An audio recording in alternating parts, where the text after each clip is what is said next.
Assalamualaikum warahmatullahi wabarakatuh. Waalaikumsalam. Alhamdulillahilladzi khalaqal minal bashara faja'alahu nasaban wa sihra wa kana rabbuka qadira. Wassalatu wassalamu ala khairil anbiya'i wa ala alihi wa sahbihi wa man tabi'a hudahu khairan. Amma ba'du. Qala Allah ta'ala fi Qur'anil Karim wa huwa asdaqul qa'ilin. Wa min ayati an khalaqa lakum min anfusikum azwajan litaskunu ilaiha wa ja'ala bainakum mawaddatan wa rahmah. Shadaqallahul 'azim. Pertama-tama yang saya hormati kedua mempelai, yaitu Ananda Imas, Rahayu Latif. Rahayu Latifah, dan Ananda Ali Yahya. Ya. Bapak-bapak hadirin semuanya yang dimuliakan Allah, terkhusus para tuan guru tokoh masyarakat yang saya hormati, yaitu keluarga besar Bapak Andi, dan keluarga besar juga wanita, yaitu Jahrudin, Bapak Adam Supriyadi, dan Ibu Eni Suhaimi. Dan dari keluarga pria, yaitu Bapak Joko Fawiro dan Ibu Haja Aman, serta para asatidzah, yaitu Bapak Ustaz Muhammad Nuh, Bapak Ustaz Ahmad Nawawi, juga para Bapak Ustaz Multazam. Yang lainnya yang tidak saya sebutkan satu persatu, namun tidak mengurangi rasa hormat dan takdim saya kepada hadirin semua. Ibu-ibu, bapak-bapak hadirin yang dimuliakan oleh Allah Subhanahu wa Ta'ala, tentunya barusan saja kita menyaksikan akad nikah, akad pernikahan yang insya Allah pernikahan ini kita harapkan pernikahan yang sakinah, mawaddah, warahmah. Bu, benar nggak? Ini nggak kedengeran. Oh, benar. Alhamdulillah. Alhamdulillah. Ini saya tahu dari Halim katanya ya. Saya punya teman yang Habib Alwi itu nggak namanya? Oh ya, lupa. Habib. Ya, Habib Alwi tahu ya. Kalau dari Halim ada Habib Alwi di Yahya tuh. Ya, itu. Ya, saya kenal, saya punya teman banyak di situ. Salah satunya Ustaz Ibnu Hajar. Ya. Nah, alhamdulillah juga ini anak Imas Latifah. Memang dulu waktu kecil sempat belajar sama saya.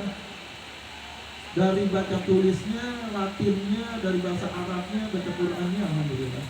Nah, kebetulan ketemu udah kecil lagi begini. Ketemu sudah besar, katanya Pak Ustaz minta dapat sehat. Alhamdulillah. Semua murid saya kalau ngundang saya suruh ngomong, suruh nasihatin. Padahal saya bukan tukang ceramah. Berhubung murid yang minta, saya ngomong juga dah. Ya, mudah-mudahan manfaat. Ya, biasa pesan saya cuma 2, nggak banyak.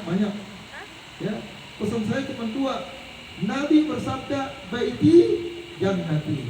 Ya, rumah tanggaku surgaku. Itu kata Nabi. Kira-kira ibu-ibu rumah tangganya surga bukan? Ayah benar. Itu kiri mereka.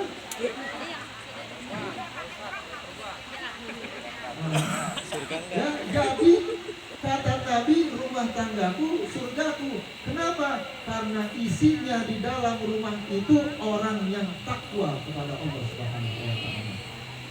Nah, kita benerin diri kita nih. Mumpung ada pengantin baru, pengantin butut juga dapat nasihat. Benar nggak?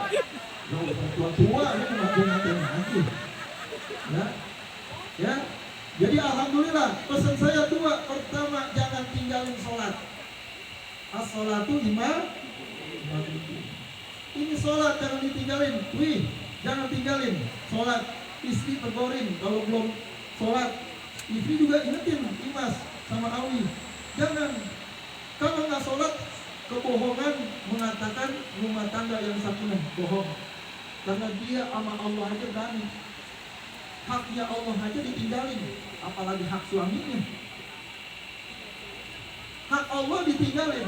Begitu juga suami. Kalau suami nggak sholat, hak Allah ditinggalin. Bagaimana hak istrinya? Kita mau bukan senang di dunia aja, tapi di akhirat. Ya, kalau kita masuk surga bareng-bareng enak, bener nggak? Mau masuk surga? Oh, bener. Sholat jangan tinggalin. Ini kadang-kadang Pak Ustadz doain saya biar jadi keluarga sakinah mawaddah warahmah. Sholatnya kagak, dari mana? Nggak ketemu. Kalaupun ada orang kafir yang setia dari sejak pernikahannya sampai kuat matinya orang kafir, itu bukan kebahagiaan, bohong besar. Kata kita bahagia senang, bohong. Matinya jauh susah. Kalau orang kafir nggak pasti orang kafir. Tapi kalau kita harapan kita besar. Kita ya Allah, ya Allah, ya Allah, bihusnil khotimah. Biar jelek-jelek begini kita nih umatnya Nabi Muhammad sallallahu alaihi wasallam. Biar begini kita nih, apalagi sekarang, dandan habis-habisan. Dari subuh, cepetan nih. Wah, ini udah dandan bukan kaca, kayak ikan cupang. Ya enggak? Habis tuh lipstick. Ya, jadi saya tahu kalau kita nih ipen-ipen begini doang. Pakaiannya cakep, bila ngadepin suami di kamar aja. Itu hutang udah pada kelar. Itu. Ya benar memang itu kejadiannya. Ya, awal-awalnya doang. Ya. Pengalaman. Awal-awal. Modelnya begitu emang, nggak laki nggak perempuan, makanya mempertahankan itu lebih sulit. Ya, keharmonisan itu mempertahankan lebih sulit. Nih, dari awal-awal yang, jangan terpesona manggil peang. Manggil yang boleh, itu panggilan sayang Beb, itu kayak sekarang itu ya. Kayak sekarang tuh Beb, itu nggak apa-apa itu, diajarin. Rasulullah Shallallahu Alaihi Wasallam juga memanggil istrinya dengan panggilan sayang. Biar kata udah tua, kulit udah turun, gigi udah ompong, rambut udah putih, manggil saya nggak apa-apa. Ya, nggak apa-apa. Nah, abah nih, ayo saya apa-apa. Mana istrinya? Itu di depan. Oh, dampingin nggak apa-apa. Biar sudah tua, itulah yang dikatakan keluarga sakinah mawaddah warahmah. Mana? Satu, mendirikan sholat jangan ditinggalin. Tuh, dimanapun kita berada jangan tinggalin ke sholat kecuali perempuan lagi haid. Dan Ali sebagai laki-laki kamu punya beban berat. Jangan pakai waduh semuanya. Istri bikin salah dia tanggung jawab. Benar nggak? Para suami, para laki-laki semuanya dengerin nih. Jangan enak-enakan kita di luar bekerja, istri kita nggak pakaian syari, nggak pakaian syariat, di rumah dia kebuka nggak jadi masalah. Tapi kalau udah keluar, nih tutup semuanya. Bener nggak? Kalau istri pakai celana pendek keluar, ngomelin. Hak kamu ngomelin nggak apa-apa. Kenapa? Karena ini aurat. Kenapa? Kalau dilihat tuh betisnya cakep banget, betis putih padi, itu lelaki yang lain melihat nafsu. Bilangnya nafsu. Dosa gak? Lakinya dapat gak dosanya? Dapat. Kalau dosa dibikin sama istri, laki kebagian. Tapi kalau laki bikin dosa, istri gak kebagian. Berarti laki itu. Ya, makanya dengerin, jangan jadi suami enak dibandingin doang. Ya, tanggung jawabnya. Nafakonya tolakul halal. Kata Nabi tolakul halal, cari rezeki yang halal. Kalau kamu dapat rezeki yang haram, jangan kasih ke istri. Buang. Ya, buang ke rezeki. Jangan sampai masuk perut istri. Nanti susah melahirkan anak yang soleh. Kita kan harapannya kalau pernikahan begini apa yang kita harapin? Dia lahir punya anak yang soleh dan solehah. Itu harapan kita. Benar nggak? Ya. Jangan dengar-dengar doang. Ya? Dengerin nih, benar-benar. Ini pertama sholat tuh yang ditinggalin tuh. Kita kadang-kadang ngomong bisa, tapi ketika suami pulang kecapean, istri nggak mau tegorin. Itu kan sayang. Sholat, jangan tinggalin sholat. Dimanapun kita berada, sampai kita dalam keadaan sakit pun harus dikerjakan sholat. Itu saking wajibnya. Kenapa baginda Rasulullah SAW sebutkan awwalu ma yuhasabu bihil abdu yaumal qiyamah as-shalah fa in shalahat shalla sa'iru amalihi wa in fasadat fasada sa'iru amalihi. Ya, nanti awal yaumil qiyamah yang ditanya apa tentang apanya? Salatnya. Jika salatnya baik sesuai tuntunan syariat agama, maka baik seluruh amalannya. Jika rusak salatnya, maka rusak amalan ibadah yang lainnya. Makanya salat yang benar, Bu. Tanya anak ibu, tanya anak bapak, udah tahu sholat belum? Bukan sekedar rukuk doang, bukan sekedar sujud doang. Tahu dia bacaannya, berapa rukunnya, berapa syaratnya, bagaimana wudhunya yang benar. Ini kalau ditanya belum tentu kita semua pada paham. Benar nggak kira-kira?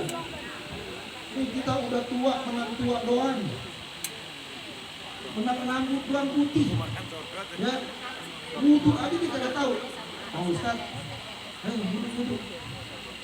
Saya udah bantang Pak Ustaz, mau dulu lagi. Kenapa kamu udah buang angin? Belum. Saya habis makan gorengan. Emang makan gorengan batalin wudhu? Ini orang sekarang masih banyak yang kayak gitu. Pak Ustaz, saya habis makan, saya mau wudhu lagi. Ngapain wudhu? Belum. Udah makan perempuan belum? Makan apa mau wudhu lagi? Itu apa habis makan? Emang makan batalin wudhu? Ini gara-gara nggak ngaji. Nih yang kedua, pesan saya, jangan tinggalin belajar agama. Sekalipun seminggu cuma 1 kali. Kamu cari guru. Kira-kira mau tinggal di mana? Di Halim. Tuh di Halim banyak, ada Abu Alwi, ada Ustadz Ibnu Hajar, ada ustadz-ustadz lain tuh. Saya banyak kenal. Luangkan waktu kamu untuk menuntut ilmu agama. Ajarkan istri sholat yang benar. Bagaimana sholat yang benar? Nanti malam juga jangan main tubruk aja, ajak sholat dulu. Ya, tubruk mah gampang. Ya, ajak sholat dulu 2 rakaat. Kalau sekarang mau bakal sibuk, mau bakal kamar sekarang mah. Ya, ajak sholat dulu 2 rakaat, sunnah di dalam pernikahan, sunnah mutlak. Setelah ajak sholat, pegang kepala istri kamu sambil kamu bacain Yasin atau engkau bacakan Waqiah, Tabarok dan sebagainya yang kamu hafal. Tiup tuh ubun-ubunnya, ya, pegang palanya, bacain inna anzalna, tiup tuh ubun-ubunnya, sebut ya latif, ya latif, ya latif, ya latif, biar ini istri lembut punya perangai. Kalau nih namanya perempuan itu asal muasalnya dari mana? Dari tulang rusuk, bener nggak Bu? Bu, bener nggak? Saya tanya Bu, tulang rusuk diurus sama bengkok? Kalau diurusin patah nggak? Kalau diantepin, bengkok terus. Makanya kamu sulit tuh. Kalau kita udah punya perempuan, itu sulit tulang rusuk. Kalau kita lurusin patah, kita antepin bengkok terus. Nah perempuan begitu emang tabiatnya. Emang udah tabiatnya dari sananya. Makanya kita nih sebagai laki-laki banyak sabarnya. Banyak sabarnya. Kudu ekstra sabar. Kita ngomong 1 kata, perempuan udah 20. Itu udah biasa. Emang melalui survei, kalau perempuan itu berapa ribu kata lebih banyak daripada laki-laki. Benar Bu, begitu Bu? Bu, ada tidur apa? Ngomongnya kalau dinasihatin ogah-ogahan. Ya? Ya? Kalau dinasihatin harus semangat Bu. Kapan lagi saya nasihatin? Nih, makanya yang dikatakan di mana tempat kita dapat hikmah, ini harus menerima nasihat. Ya Bu ya? Nih, yang pertama sholat, pesan saya jangan tinggalin. Yang kedua belajar agama. Kalau istri mau belajar ke orang lain, lihat siapa yang ngajarin, laki atau perempuan. Jangan yang ngajarin lakinya, perempuan yang ngajarin, atau perempuan yang ngajarin lakinya, laki orang lain. Jangan. Ya. Kalau dia mau ngaji sama ustad, nih kalau mau ngaji sama ustad, ajarin. Ya, ngajinya rame-rame, bukan berduaan. Dan kalau memang satu tempat wadah, ajarin gurunya yang pakai hijab. Jadi itu terhindar daripada fitnah. Bu, saya ngajar ibu-ibu banyak, alhamdulillah. Bukan di sini saja, tapi di daerah-daerah Jakarta lain saya ngajar. Semuanya saya nggak kenal jamaah perempuan. Yang saya tahu kalau memang waktu lebaran saja. Kenapa? Saya nggak kenal. Karena ketika saya mengajar mereka, saya pakai hijab. Kenapa? Perempuan kan kalau udah dandan, lihat aja. Ya, istrinya aja habis satu ginian, ya enggak? Yang tadinya biasa-biasa aja kalau udah dandan kelihatan cakep, biar kata udah tua, bener nggak? Ini mata nih, kalau dengar perempuan, menjelang aja. Kenapa? Karena udah setan udah ada di depan mata kita, udah dihasilnya yang tadinya, apalagi dia jalan, kita di belakangnya, tuh. Taharokat azizatuha antakul. Ta'al. Perempuan kalau jalan kita ada di belakangnya, itu patah perempuan memanggil. Kemari. Itu patah ngomong begitu. Itu di dalam hadis terangkan. Kenapa? Itu ngajak birahi. Jangan lihat yang lain. Kalau ngelihat yang lain, maka di rumah itu jelek. Benar nggak? Ibu-ibu punya suami sering ngelihat yang haram-haram, istri orang lain, maka kalau melihat di rumah sumpah. Kenapa jelek?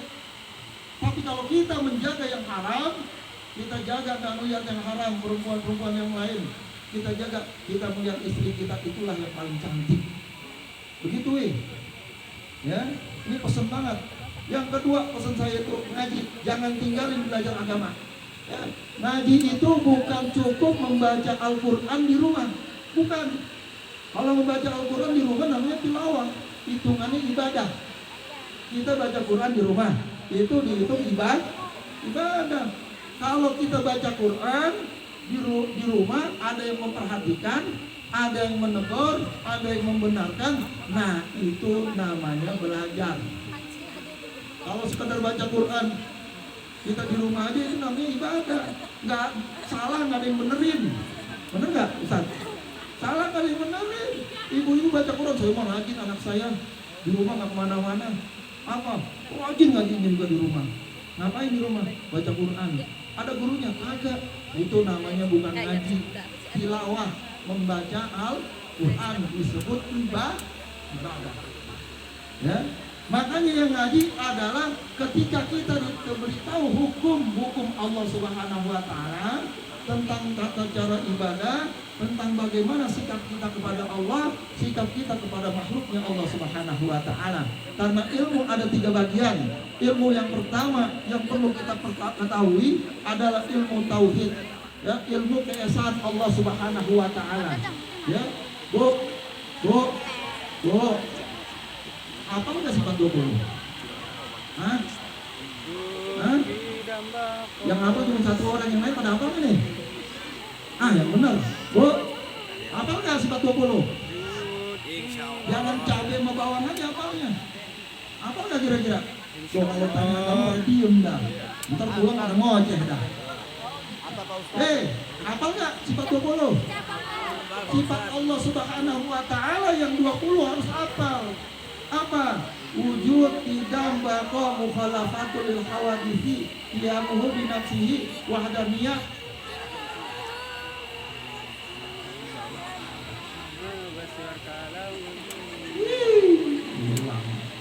Ini memang wujud idam baqa mukhalafatul lil hawadisi qiyamuhu bi nafsihi. Dunia kuda tiroda ilmu hayansan basar kalam khabiran waridun aliman hayan sami'an basiran mutakaliman. Itu ilmu tauhid yang pertama. Yang kedua adalah ilmu fikih, ilmu tentang ibadah kita kepada Allah Subhanahu wa Ta'ala. Ini sama seperti pernikahan ini nih. Ini kan menjadi sah nggak sahnya karena ada akadnya, ada walinya tadi Pak Ajum ya, Pak Ajam ya, ada wali, ada saksi ya, ada doa di situ, ada mas kawinnya ya. Itu saksinya ada, mempelainya ada, terusnya ya, apa tuh, akadnya ada ya, semuanya ada lengkap dengan syarat dan hukumnya, maka sah pernikahan ini menurut syariat ya, dan juga menurut catatan sipilnya. Sekarang ibu-ibu ribut, nikah siri, Cina siri kagak diributin. Sir apa artinya, Bu? Diam. Sir itu artinya rahasia. Sir artinya diam. Ini orang kita pada ribut. Ustaz nikah siri diomelin, Ustaz kita lagi siri. Biarin. Siri itu di sir bahasanya rahasia, kagak berisik. Ya, makanya disebut siri. Nah kita nggak usah ributin orang mau nikah berapa kali, 2 kali, asal jangan lebih 4. Itu laki-laki, bukan nggak boleh. Enak aja mau nambah. Nggak boleh, perempuan satu udah cukup. Ya, Mas, ini laki yang paling ganteng bagi kamu. Saya hidup semati, kamu nggak boleh ngelihat yang lain. Sampai kapanpun nggak boleh. Jaga pandangan kamu. Cuma awilah laki-laki di dunia ini yang paling ganteng. Karena kenapa nggak lihat lagi yang lain? Ya, jaga tuh pandangan kita. Ya, karena sudah memandang yang haram, jadi kagak nikmat yang halal. Bener nggak? Karena sering lihat yang cakep-cakep di televisi, di Facebook, di sosial media, maka sering melihat yang haram, yang di rumah melihat yang jelek. Jaga ya Mas ya, pesan Ustaz, jangan pandang yang lain. Jaga bagaimanapun awi, tetap suami kamu. Nggak boleh pandangannya ke yang lain. Ya, itu. Jadi perlu ngaji ilmu tauhid, ilmu fikih, mendidik kita mengetahui tentang ibadah kepada Allah Subhanahu wa taala, munakahannya, ibadahnya dan sebagainya. Yang terakhir ilmu tasawuf. Bu. Udah. Saya juga ada acara Bu sebenarnya Bu. Karena berhubung anak murid saya nih, saya sempetin. Bu, jaga nih. Apa nih? Ya. Mulut atau lisan, jaga. Pulang dari sini ada misalnya contoh mohon maaf. Apabila ada kekurangan jadi omongin. Ini perempuan ini paling ramai mulutnya. Ya, perempuan paling ramai, paling bawel. Setiap lihat sesuatu mau diomongin, disampaikan, ditebarkan, jadi fitnah, jadi dosa. Jangan sampai ibu ngomong yang kagak-kagak keluar dari sini. Ya, pesan saya jangan ngomong mengecewakan tuan rumah, jangan sampai. Makanannya kurang, ini begini, begitu, pisangnya kurang panjang. Enak aja, pisang disebutin. Udah, cicing wae. Ya, jangan ngomongin apa-apaan. Pulang dari sini, ngomongin yang bagus-bagus. Ya, pesan saya gitu. Karena kalau udah kita ngomongin, merembet jadi dosa berantai. Itu dosa yang kita timbun, Bu. Ya, kalau mulut udah ngomongin yang kagak-kagak, nyambung terus sampai kemana itu dosa kita berantai. Ya Bu ya, jangan. Karena di mana acara, ibu-ibu yang dibicarakan makanannya. Kalau bapak-bapak mah kagak. Bapak-bapak mah simpel. Kalau ibu-ibu mah jangan begini aja botas. Bener nggak? Ada bapak-bapak botas, Pak botas. Kagak ada di sini bapak-bapak yang botas. Ya kan? Kalau ibu-ibu mah di mana-mana mau atas, kudu mantesin. Ya kondangan aja botas, masukin bakwan, masukin WTP, masukin donat. Bener nggak Pak? Saat bener? Iya, katanya sayang untuk anak, untuk cucu. Bener. Ntar kalau kurang enak aja diomongin. Donatnya kurang. Siap bikin tuh dosa tuh. Hina makanan bakal dosa tuh mulut nanti disodok sama Allah Subhanahu wa taala. Jaga lisan kalian. Ya, pesan saya kita jaga nih lisan kita. Keluar dari sini kita harapkan beliau berdua ini menjadi keluarga yang sakinah, mawaddah warahmah, yang takwa kepada Allah Subhanahu wa taala, yang melahirkan anak yang soleh dan soleha. Kalau punya anak yang soleh dan soleha, kita jadi enak hidup kita. Kita pulang ke rahmatullah, kita dapat kucuran ganjaran pahala terus ngalir kepada kita yang sudah dikubur di dalam tanah. Tapi kalau kita punya keturunan yang tolehah, yang durhaka, yang durjana, kita bakal menangis di dalam kubur kita. Mau kembali ke dunia udah gak bisa. Apa kita bisa nangis doang di dalam kubur? Menangis, nyesel saya melahirkan anak yang begini. Sedih saya punya anak kayak gini. Gak bakti sama saya. Dia gak ingat waktu kecil saya gendong, saya susui, saya bawa kemana-mana, saya ajak senang. Tapi ketika saya di alam kubur, dia enak-enakan berbuat maksiat kepada Allah Subhanahu wa taala. Mau begitu punya anak? Kan dengerin ya, jaga nih 3. Pertama, belajar ilmu tauhid, ilmu fikih dan ilmu tasawuf. Ini 3 belajar agama, harus belajar, cari guru. Kalau kamu tinggal di mana cari guru yang mendidik kamu. Kalau punya masalah ngadu sama guru. Masalah agama yang dia belum tahu, pelajarin. Bagaimana hukumnya? Pesan saya sama Alwi sebagai laki-laki yang memegang talak, jangan ucapin cerai, pisah. Tuh, jangan ucapin itu. Kalau sudah terucap 3 kali berturut-turut secara sadar, bukan jadi istrinya lagi, jadi talak bain. Ini kadang-kadang nggak diajarin. Kalau disurvei orang Islam di daerah kita nih, banyak di Indonesia ini banyak laki-laki yang ngomong gampang mulutnya sama suami istrinya.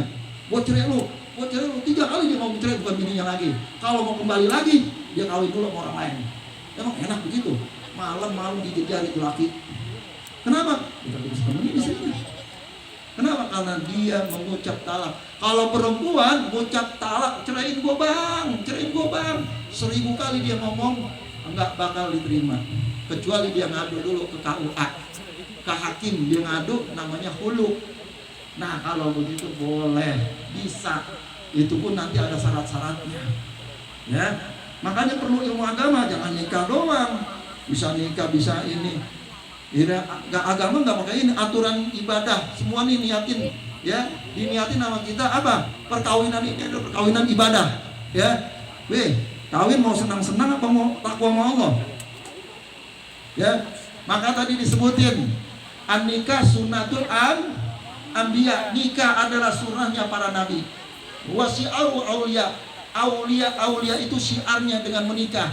Dia dakwah di sini, dia nikahin anak perempuan, dia punya anak banyak, dia pindah lagi ke tempat lain, dia nikah lagi, dia banyak istrinya, banyak anaknya. Itu tujuannya untuk syiar agama Islam. Yang ketiga, wajunnatul atqiya, nikah itu adalah benteng daripada orang yang bertakwa.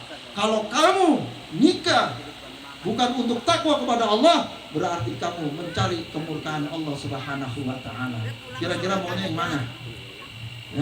Yang mana maunya? Mau murka Allah apa ridho Allah? Ayo, kalau ridho Allah, ya carilah keridhaan Allah dengan ibadah kepada Allah yang sebenar-benarnya. Mudah-mudahan dari saya sedikit ini manfaat, ya, mengingatkan kita kembali kepada Allah Subhanahu wa taala, tidak keluar dari tempat ini melainkan kita harapkan keridhaan Allah Subhanahu wa taala, dapat rahmat Allah Subhanahu wa taala. Jaga mulut kita, jaga pandangan kita, jaga telinga kita, jangan keluar dari sini kita bikin dosa, ngoceh, ngomongin orang, itu jaga. Ghibah itu penyakit dosa yang paling besar, salah satu dosa-dosa besar yang nanti akan menjadi bencana bagi si pelakunya. Mudah-mudahan kita dirahmati Allah, menjadi orang-orang yang terjaga, dikumpul hari ini, kumpul dalam kebaikan.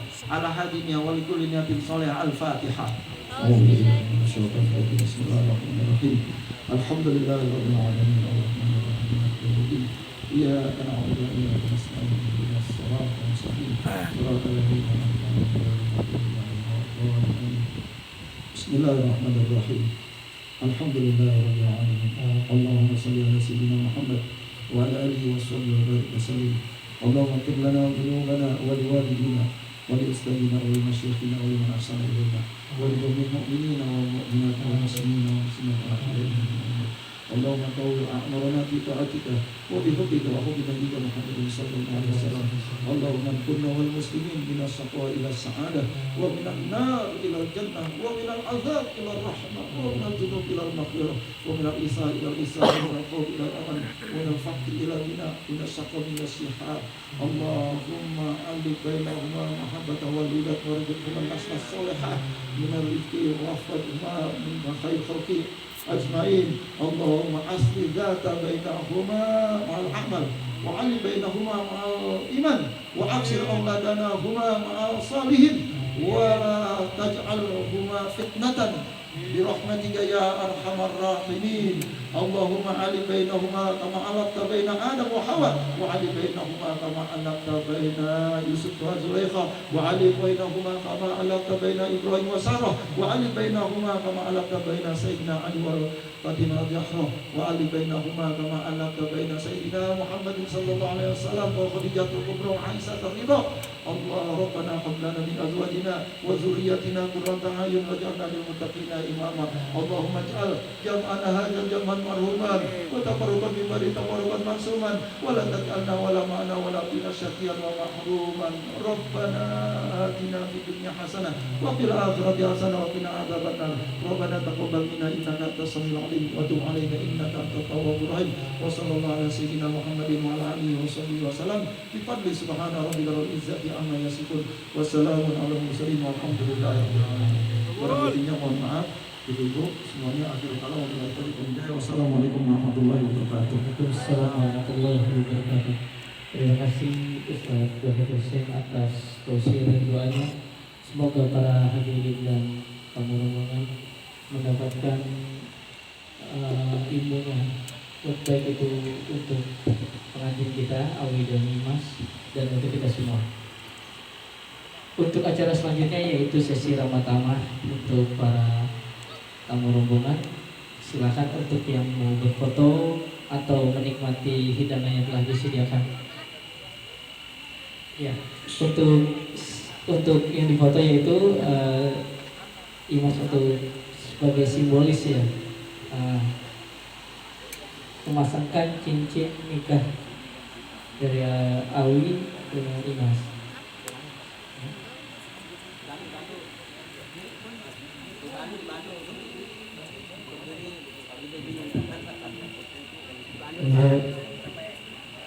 Apaan? Ngomongan.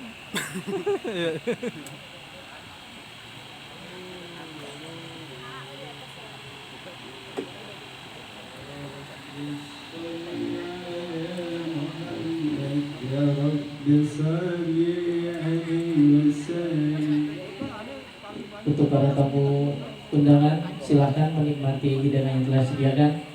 Mungkin udah habis siang nih, kita langsung makan.